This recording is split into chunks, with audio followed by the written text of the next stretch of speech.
I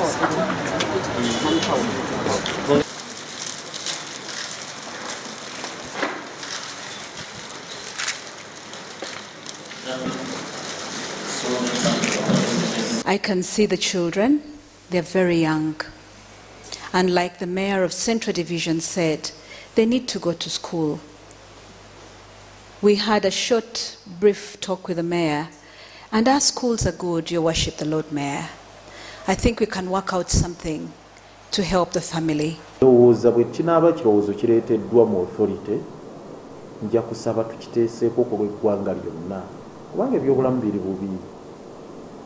Mujuzi afiiridde mu mbeera enzibu ennyo nga obujjanjabi si bumu. Wanteekeddwawo enkola nga bakulembeze bonna mu kibuga Kampala abasaavinga baprovidingibwa health insurance ng'ebitongole ebirala byonna. Tukimanyi bulungi Parliament yejjanjaba ababaka ba Parliament. Medical insurance tebaddeewo naye nga tuyisizza ekiteeso okulaba nga at least abakulembeze mu Kampala bonna babeera ne medical insurance.